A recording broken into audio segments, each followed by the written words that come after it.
This email is all over the place. It's just a lot, and it's a very overwhelming job. I don't even know what's happening at this point. It's kind of cringe.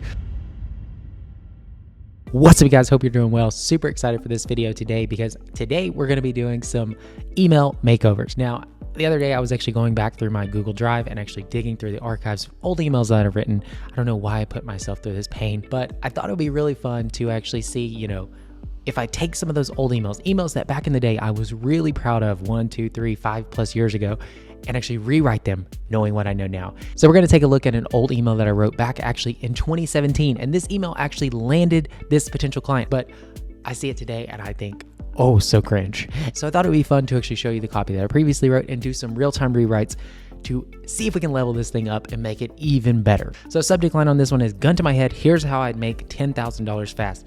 So I was being unabashedly bold with this headline.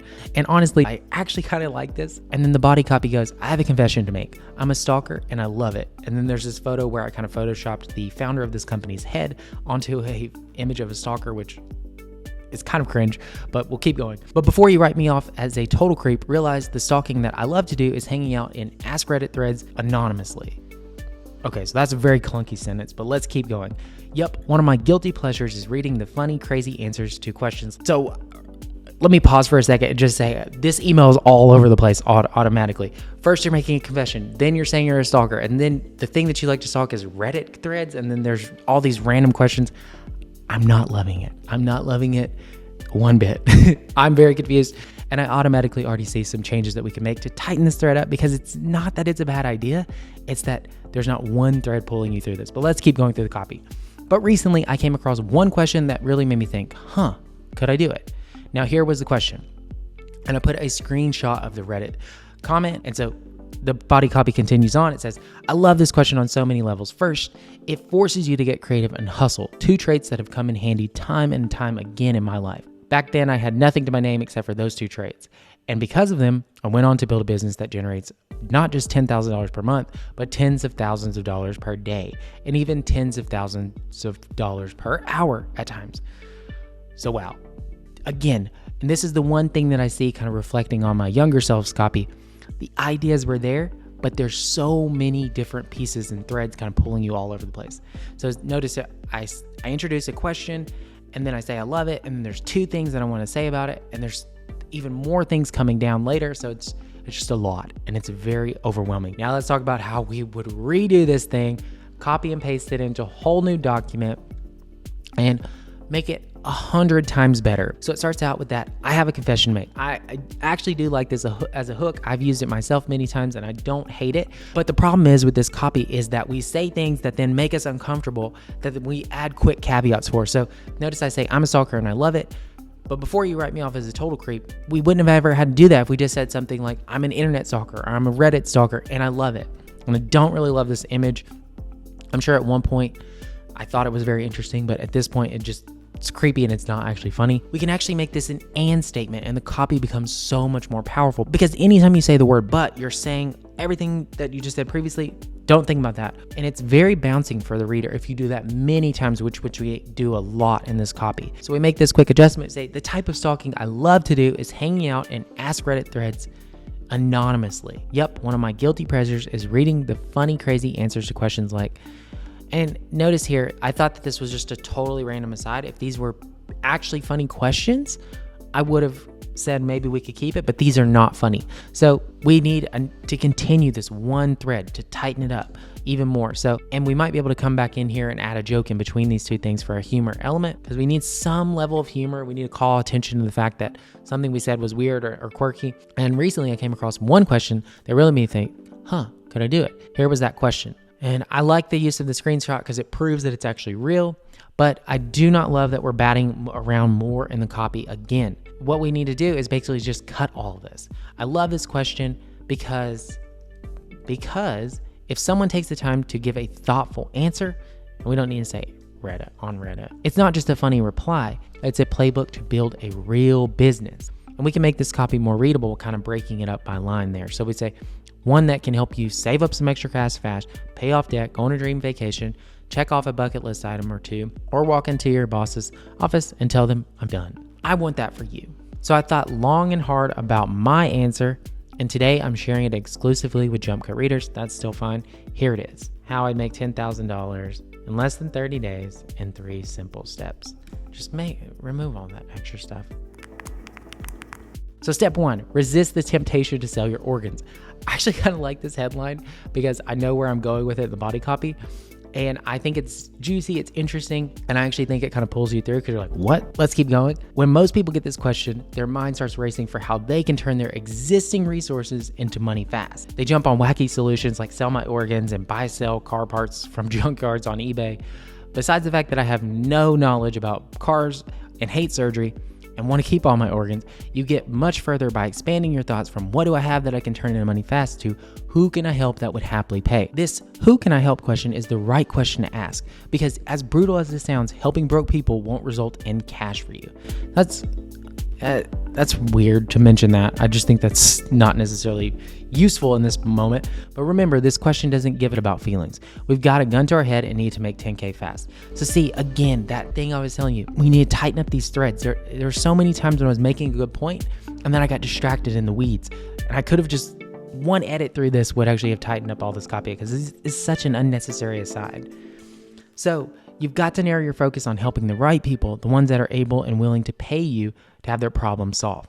I thought long and hard about this, and the best answer is business owners. As one, myself, I can say from personal experience that I pay people to solve problems for me every single day. But it's not just me. There are 20 million businesses in the US, more than enough for you, me, and tons of others to help. And they also control trillions of dollars. You better believe that if you can solve their problems, they'll pay. So I like this ending piece, but one thing that it is apparent in all this copy is I'm doing so much teaching. I'm teaching you about this question on Reddit. I'm teaching you about, this new question that you need to ask. And then I'm saying it's businesses. And so I think that this would benefit so much by just having an intrigue factor alone in the copy and not doing this. And I'll show you how I might do that in the rewrite.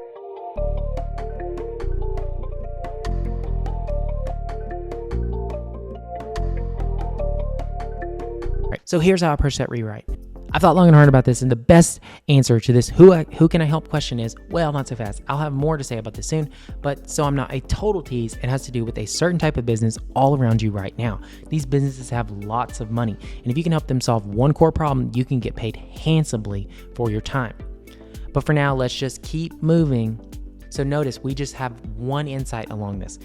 We're now helping people that have money. We're not saying, what do I have that I can turn into resources? It's who can I help? And the answer is businesses, but we're not learning anything more than that, which makes this copy so much stronger. But let's keep going.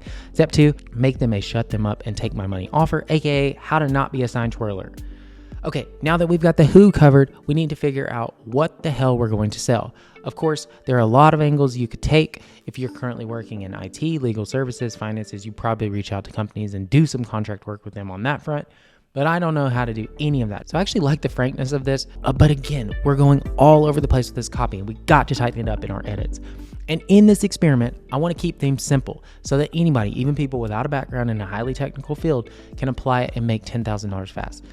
Good. Opening the copy to everyone, making it appeasable to all people who might be reading, not just this one niche group of people. So for our what question, I like to imagine a very simple scenario. What would I do to help businesses out if I had almost nothing to my name? The first and most obvious thing I could do is go shop at that business, let's say a pizza place. I could order a slice of pizza and then leave a generous tip. Technically, this would help the business out and show my support, but the problem is I'm broke. In the example, I'm assuming, weird ending to that sentence. So even if I maxed out my credit card, I'm the only one going to boost their sales a little, and I won't get paid anything to do this. So what if instead of me maxing out my credit card, I walked into the business and told them I can help them get other people to shop there? So I like this reframe. You could spend money at the business, but what if you just brought them customers? And see, this is one thing, again, where we just made the point so long. We brought in an example of pizza. We showed this new thing. We got to tighten this up in our edit. So I say, now we're onto something. This is a value to them. But if I don't have a clear proposition, they might just suggest I grab a sign and stand out in front of their store twirling it like this. Like the use of the GIF, I think it's a little funny, but I don't love that we're introducing a whole nother idea. The problem is this kind of work isn't very valuable to the business. Some people might see the sign guy, me, laugh and move on with their lives. Others see it, grab a slice of pizza, but it's hit or miss and largely untracked. Because of this, I'm not going to be able to make tens of thousands of dollars doing this. At best, I'll make a couple dollars per hour. Unless I work an impossible 312 hours every week, there are only 168. This plan won't work either. So see, again, we're introducing a new idea, totally unnecessary. When we don't need to say that. We need to build the intrigue. This copy needs to be more intriguing. We're doing so much teaching. We just need to take this concept of getting more sales and customers and apply it to a more scalable, more targeted strategy. And the single place to do that right now is advertising on the internet. Finding the right people for products and services online has never been easier. So let's go back to the pizza shop example. You could walk into the store and say, I love your place, but I took a look at your Facebook and Instagram and it looks like you're not getting a ton of engagement there. I also noticed you took out a full page ad in Yellow Pages, which costs about $5,000. Notice I'm now also giving you a script to potentially say to these like pizza shops. I don't even know what's happening at this point, but I think I'm basically telling people you need to do Facebook ads, you need to do online advertising for these companies, and you need to show them that you can do it by walking in the store and actually saying this, which is really weird.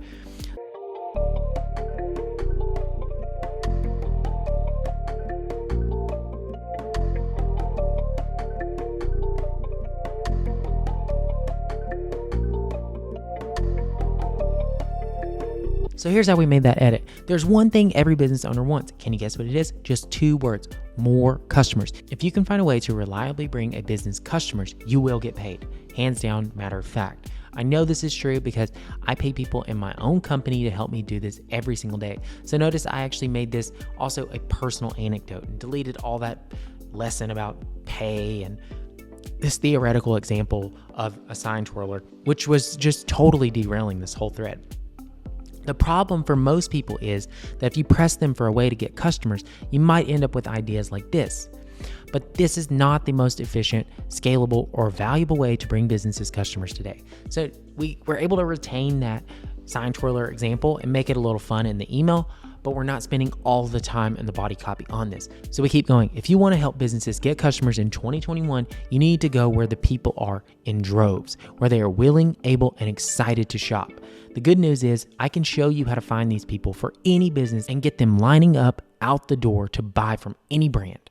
So notice, again, we're building that intrigue factor. Step 3, build a system that gets you paid over and over again. We got the who and the what. Now we just need the how, and we're set. Now I'll spare you the technical details here. Now see, this one thing is interesting because I'm sure that I just didn't really want to write it all out or give away the unique mechanism. But in this case, it actually makes the copy fall even flatter because you just told them 2 things and then you just said, you're not getting this because it's technical in nature. You don't want it to be technical. You want to make it seductive. And we'll definitely have to do that in the edit. This email is already getting long as hell. Before this, you're going to set up a very simple advertising campaign on Facebook. Okay, you just gave away all the cards. You're going to set up an advertising campaign on Facebook. Such a bad pre-selling email. You'll target them, you'll send a page like this, and then you'll be bringing them tons of leads, more importantly, tons of customers. And you can wash, rinse, repeat this to all different types of businesses in your local area. I like that. I like the idea of bringing this into the copy, all these different categories of people. Literally just walking down the street, you could probably find 10 to 20 potential clients. How much you could charge for the service like this? $1,000 to $10,000 per month. Do that 3 to 5 times in 30 days, and you won't just make $10K per month. You'll do even more. I think this email goes off the rails. So much teaching, and the hardest part about it is we don't actually prove this out. The whole premise of the email, right, is that we're going to teach you how to make $10,000 if you don't know anything in less than 30 days. And then we basically just say, just do the math for yourself at the end. And so this whole section is, I honestly think it's missing the mark because we're actually giving away the whole content of the course, like what the core thing is we're teaching, because people are going to see this and they're going to say, oh, I actually already know what this is. They're going to feel like they already know it when there's a lot of layers here. So what I would do is actually completely delete all of this copy, essentially, and instead make it less about build the system and make it more about, removing yourself or the time from the equation, because the key part of this is that it's scalable. It's something that you can do for a lot of businesses and make a lot of money and not just be this pizza troller type guy. So, and let me go ahead and run through some edits here.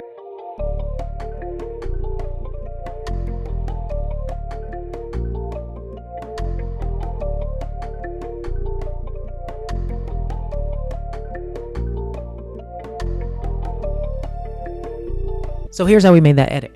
We know that if you can bring a business customers, you will get paid for that work. But if you're only doing that for one business, that's called having a job as a salesperson. And I don't know about you, but I don't know many salespeople who walk into a job and make 10K their first month. Notice how we made this much more believable with this copy. We're not talking about the exact mechanisms of setting up a Facebook ad. We're just saying, how many salespeople do you know that make 10K on their first month?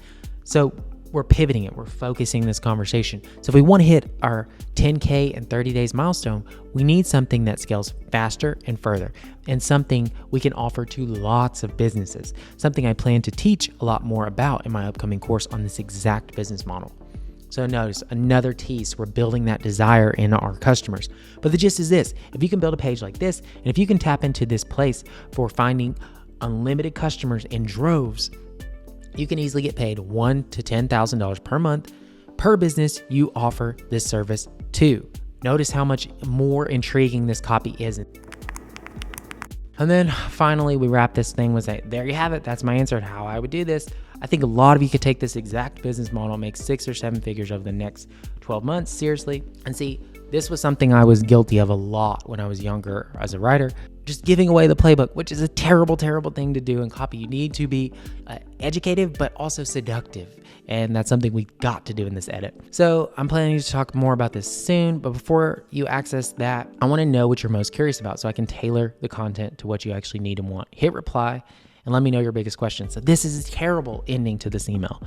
Don't get people to ask questions about a 2,000 word email, because very few people will get to the end and read this. If you're going to ask a question, you need to do it in a shorter email. P.S. For those of you who love this business idea but need help when it comes to setting it up, and notice I also said Facebook ads. See, I shouldn't have said that. Revealing the mechanism right there. We didn't like really anything that was going on here. We didn't want to make this a reply or anything like that.